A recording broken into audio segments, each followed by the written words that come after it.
Pagkatapos tumatak bilang Cly na Maria Clara at Ibarra, handa na si Barbie Forteza na makilala naman bilang si Adelina sa inaabangang Kapuso family drama series na Pulang Araw.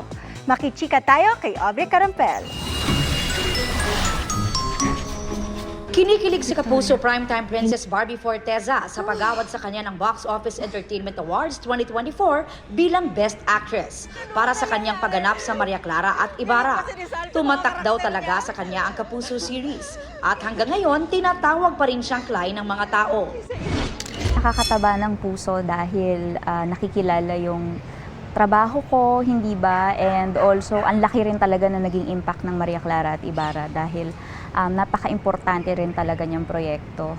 Kaya naman, mas lalong pinagbubuti ni Barbie ang pagganap niya bilang si Adelina sa Pulang Araw, ang inaabangang biggest family drama of 2024. Challenging siya because kailangan namin siyang magawa ng maayos. Unlike yung Maria Clara at Ibarra, it's all fiction, yes. 'Di ba? Ito talagang base talaga sa mga totoong naganap noong 1940s, noong World War II. So kailangan talaga accurate at tama ang maipakita namin. Bukod sa baliktambalan nila ito ni David Licauco, marami rin ang nag-aabang sa unang pagsasama sa teleserye ni na Barbie at Asia's multimedia star Alden Richards. Talagang suporta.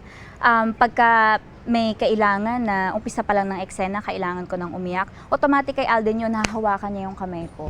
Ramdam ko rin yung care niya sa akin bilang ang tagal na namin magkaibigan. Kasi talagang tinatanong niya, ano, kumain ka na ba? O ito, may pagkain ako dun sa tent. Yung mga ganong, yung closeness.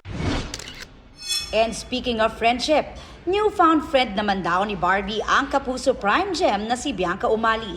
Kamakailan nag-post si Barbie ng kanilang girlfriend date na may caption na The Beginning of an Era. Nagsimula raw ang closeness nila nang magsama sa Sparkle Goes to Canada tour. Ang kanilang friendship, inihalin tulad nila sa mga karakter ni na Rachel at Monica sa hit American sitcom na Friends.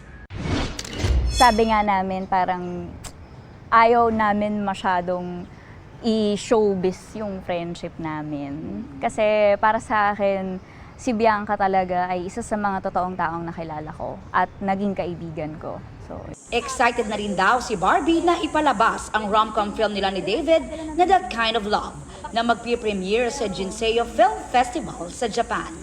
Aubrey Carampel, updated showbiz happenings.